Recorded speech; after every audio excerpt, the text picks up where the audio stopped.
Commanders, thank you very much.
Mheshimiwa Raila kuja kweli kabisa kwa wanajeshi wetu wa anga wakiwa ni ndege na dukani ya sherehe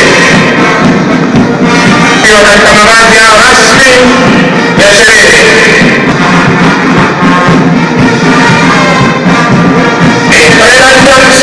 Captain Alex Kipogei.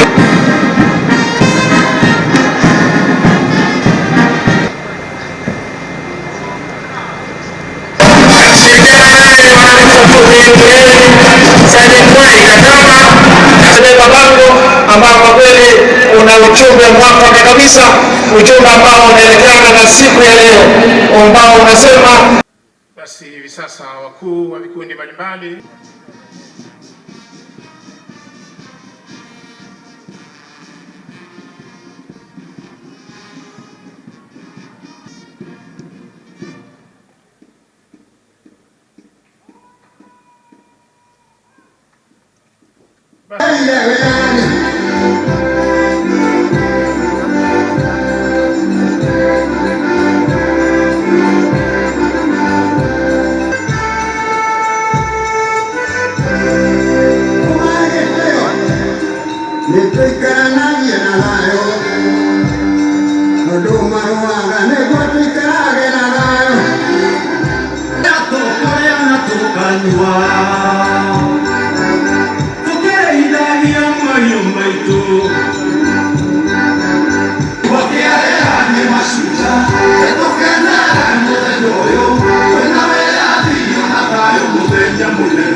and public works in your government plans to construct about 100 affordable houses from Kiambu, Excellency Professor.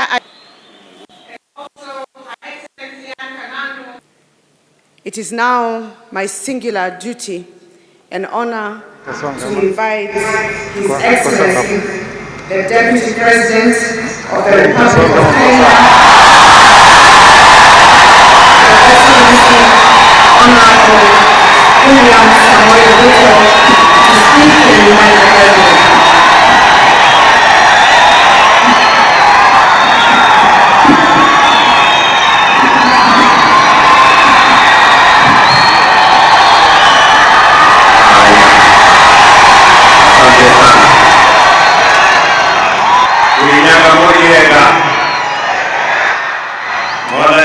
Rocho, Gaino Muega, Endesho De, Bwana Yesu asifiwe. Asanteni sana.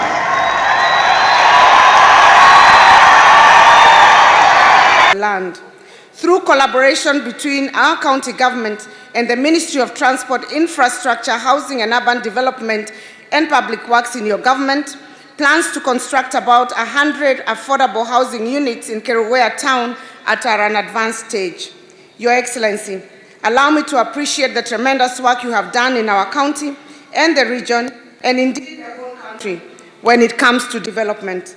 The impact will not only be felt by the current generation, but the legacy will live on for generations to come. I recall when you visited Mwea last year, Your Excellency, this stadium was just a muddy field, and that required us to wear gumboots in order to walk in. True to your promise that day, the transformation that the stadium has undergone is magnanimous, to say the least.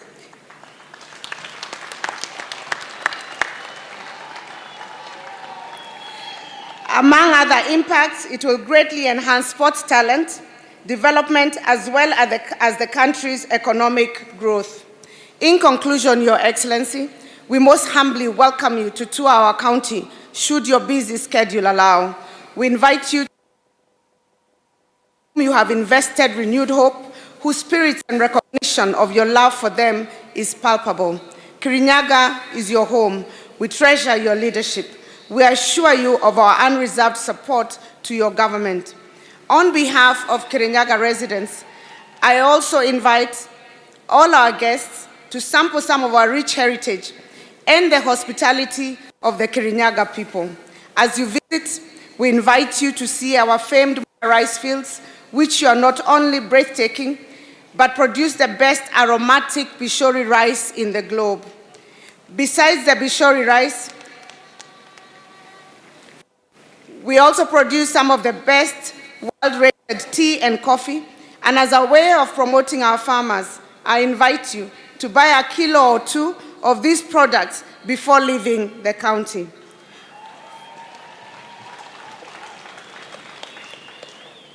For those who do not suffer hydrophobia, you are invited to try out kayaking, canoeing, and water rafting, which are offered in many of our resorts located along Sagana River. The river is recognized for hosting national and international water sports, and I'm sure you'll get an experience of a lifetime. For those who do not love water sporting, exploring other adventures such as zip lining, canopy walking, and archery will be just as good. I would like to once again thank you all on behalf of Kirinyaga people for the privilege of hosting this auspicious occasion. Today we remember heroes like Wayaki Wahinga, who was buried alive by the colonialists. We remember people like Hari Dhuku, who was banished by the colonialists and detained in Kismayu. We also remember those people like General Madenge, Kangethe, Kimathi, Kasam Jogu, Mariama, na Baimungu, just to say a few, who are not madmen to take up arms and go into the bush to fight the mighty British Army. They were truly Kenyan patriots. Neither were the Kapenguria Six, led by Jomo Kenyatta, Fred Kubai, Kungu Karumba, Bilal Kagia, Paul Ngei, Achengo Neko. These were true Kenyan heroes of that time. Your Excellency, recently I visited Maito Mukami Kimathi, and she's sending her greetings to this audience today. And she says She's unable to come and join in this celebration because she's ailing. Some of the wounds inflicted during her detention in those days in committee, where she was also a guest together with Mama Ngina Kenyatta. Not many people know that Mama Ngina Kenyatta was also a political detainee in those days. So we celebrate these people. Your Excellency, this region of our country contributed immensely to the struggle for independence of our country. When the state of emergency was declared, people from this area had to carry passbooks to move around and get movement permits. Your Excellency, I'm carrying here a passbook that is called Kikuyu Embu Meru Passbook. And it reads that this gentleman, his registration number was 1621, Simon Warorwa, son of Ngugi, tribe Kikuyu, district Fort Hall, location Gatanga, chief Ndungu, and sublocation Rugedha, and occupation clerk. It says, permit to move from one place to the other. This is what inspired the people to rise up against the colonial regime because of the humiliation. Your Excellency, we celebrate heroes like Bishop Gitari from this region, Ngugi wa Thiong'o, Mishere Mugo, Wangari Maathai, Ken Matiba, Charles Rubia, Reverend Timothy Njoya. We have here, Your Excellency, two ladies. One, the first woman to become a Chief Justice, Madam Martha Koome. She is a hero and how right she was in trenches with us during the second liberation. You have also here Madam Martha Karua, another hero. And then we have one of the first governors, women governors, Madam Anne Waiguru, governor of this great country of Kirinyaga. But Your Excellency, we have also other heroes in the field of music, like Joseph Kamaru, the late, John De Matthew, Gatorora De Samido, who are also great heroes from this region. Finally, Your Excellency, my hero, the former president, your predecessor, Mwai Kibaki. Mwai Kibaki must be celebrated as a hero in this country.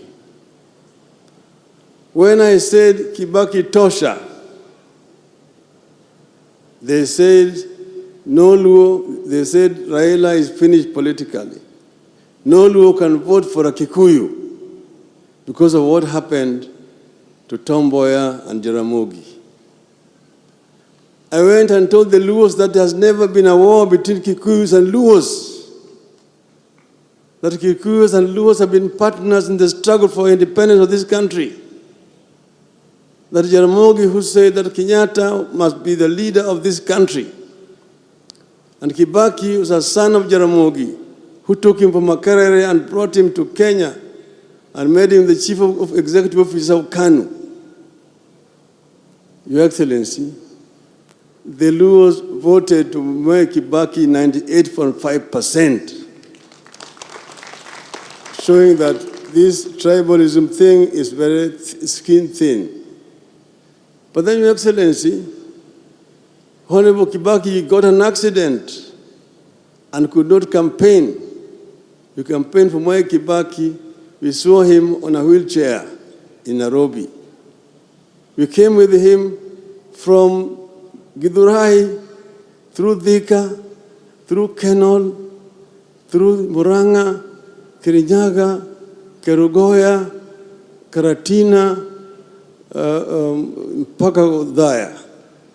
Everywhere, the people were saying, Raila, Mutongoria, Jamba.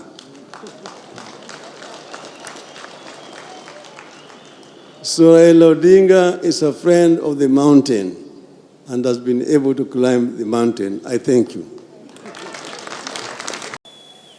I want to take this very opportunity to thank you for making the decision that national celebrations will not only be held in Nairobi, but it will be held in our counties.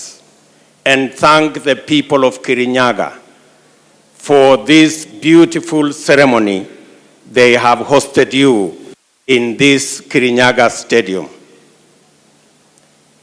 We came here, Your Excellency, you remember, 4 years ago, and this place was very muddy.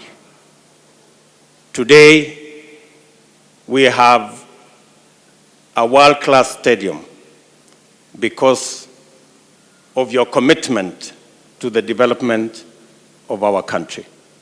This Mashujaa Day, we celebrate the many people who worked so hard, paid a huge price for us to be the nation that we are.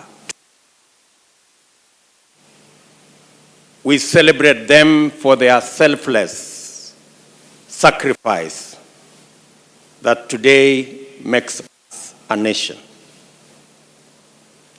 Your Excellency, we celebrate the heroes of now, our men and women in uniform, who keep our borders, our families, and our children safe.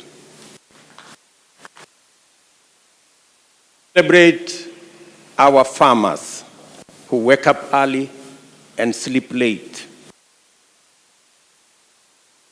that we have a meal on our tables. We celebrate every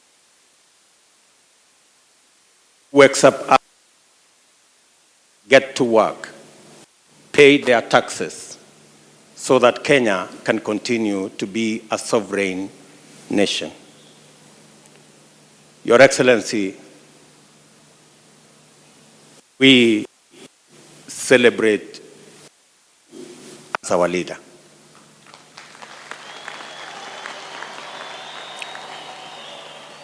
The last 9 years has seen unprecedented transformation in our country. From the SGR to the almost 11,000 kilometers of new tarmac in Kenya, to the almost 8 million people connected to electricity, to all the transformation. Your Excellency, your place in the history of Kenya, not only prominent.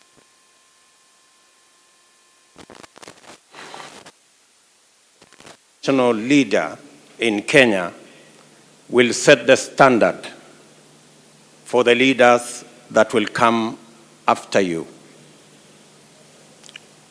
Your Excellency, I want to give you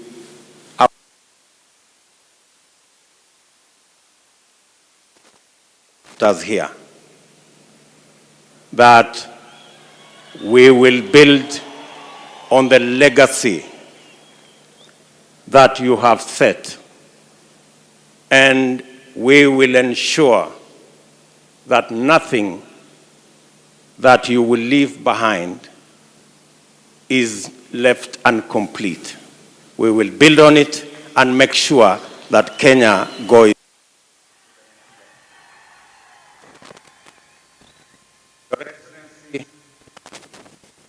I assure you that as your deputy for the last 9 years, God willing, I will make sure that your legacy and the agenda you have set of the unity of this nation and the transformation of our nation under the Big Four plan, together with the bottom-up approach, will take this country to greater heights. Your Excellency, this is a very important day for us as a nation, and you have set the standard for us. We will work together in a peaceful manner, respecting everybody's right, being tolerant and peaceful, because we do not have another nation. This is our duty to protect it. There are many indicators which demonstrate how we took advantage of the opportunities and the problems presented to us by COVID-19. And we shall be elaborating further during our scheduled State of the Nation address in Parliament. But just to name a few examples. For instance, the management of the Kenya Meat Commission was replaced during the thick fog of COVID-19. The Department of Defense took 1 year to refurbish the commission and reopened it in April of this year. I am happy to note that in the 6 months, KMC got out of debt and increased the number of head of cattle processed a day from 8 to 185, 23 times what the old KMC used to process. Today, KMC is paying farmers within 72 hours for livestock delivered at a rate of Kenya shillings 185 per kilo for cattle. In fact, the previous commission had paid a total of Kenya shillings 52 million to farmers between the months of April to September 2020. By comparison, the new management of KMC that reopened the plant in April of 2021 has to date, in those short period, paid out a total of Kenya shillings 643 million, representing an increment of over 1,200%. Another area of transformation under the COVID duress is the tea sector. And the story of our tea sector is one that must be told. This sector has been the predatory grounds for cartels for many decades. But it has now been liberated, and its performance has started to improve. On account of the reform measures implemented by my administration, the price of Kenyan tea has increased by 42% in the last 1 year alone, and the minimum auction price of tea now stands at $3 per kilo, the highest price on record for the last 5 years. Indeed, it is expected that our tea farmers will receive a healthy bonus at the end of June 2022, signaling a return to the good old days of Chai Bora, Pesa Bora. In the coffee sector, again, I am pleased to report that the determined efforts of our government to root out corrupt cooperatives that have been predating on our coffee farmers have borne fruit. The revitalization of the new KPCU by government has brought healthy competition into the coffee milling activities. And as a result, farmers in high-yielding areas like here in Kirinyaga are now receiving upward of Kenya shillings 100 per kilogram for their coffee, up from the average Kenya shillings 25 per kilogram in 2019. Milk production is another area, and as part of our efforts to ensure a reasonable rate of return for our dairy farmers, my government introduced a pricing guideline, and this has seen farm gate prices increase from Kenya shillings 27 per litre in January of 2020 to a high of Kenya shillings 40 per litre as of September 2021. On rice, I did, when I visited Kirinyaga last, direct that the Kenya National Trading Corporation purchase all the rice, not only from Ware, but also from Kano Plains, for onward selling to our disciplined forces, prison services, as well as to our boarding schools.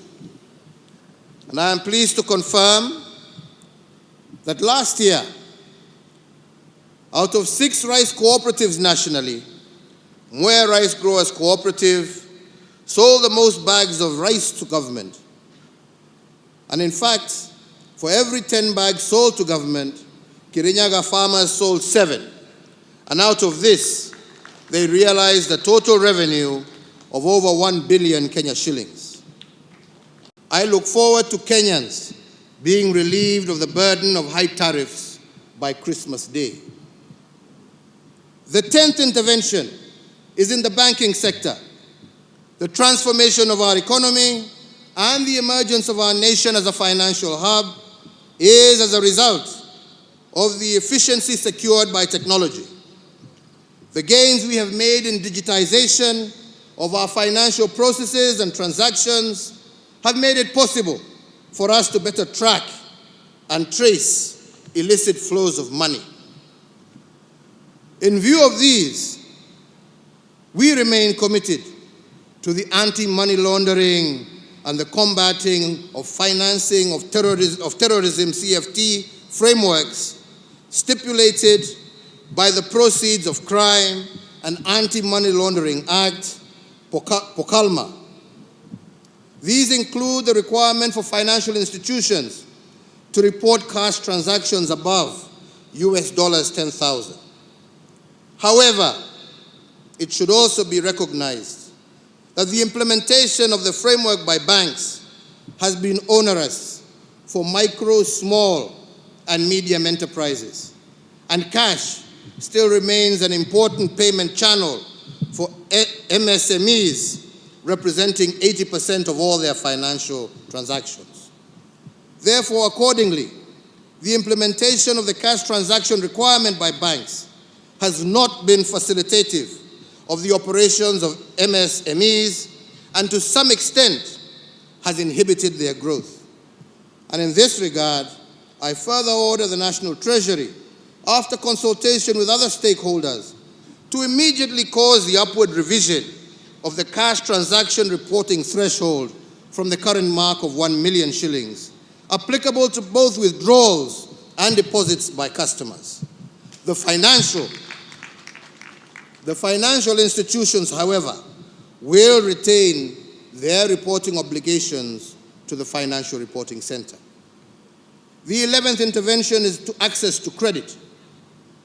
Over the last decade, we have developed a robust credit information sharing mechanism for the banking sector, which enables Kenyans develop a credit history to enable them access to cheaper credit.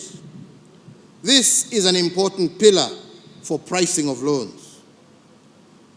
The COVID-19 pandemic, however, has adversely impacted businesses, particularly MSMEs, and as one of the COVID-19 emergency measures, we did previously suspend the listing with credit reference bureaus of borrowers whose loans were non-performing at the beginning of the pandemic.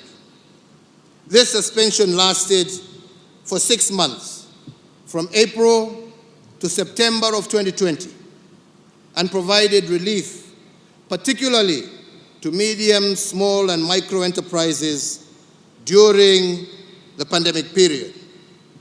However, some of the MSMEs continue to struggle to get back to a sound footing following the adverse effects of the pandemic.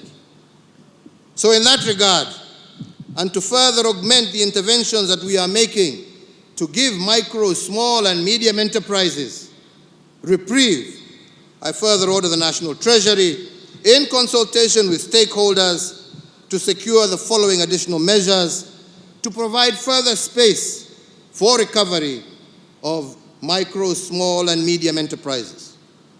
That the relevant authorities will, for loans less than 5 million, effect a moratorium of listings in CRBs for a period of 12 months to the end of September 2022. And further, borrowers with loans below 5 million and below, listed on the CRB from October 2020 to date, will not have that listing incorporated in their credit reports for the next 12 months ending September 2022. In addition to foregoing measures and to accelerate our economic recovery, I also urge all banks and financial institutions to accommodate customers who seek to restructure their banking facilities. The 12th intervention is digital financial services. In recognition of the importance of digital financing services, especially to the small-scale traders and the household at large, I do direct the National Treasury to engage all digital payment providers with the aim of deepening and expanding the use of the digital payment channels so that people can save more on their wallets and use them more.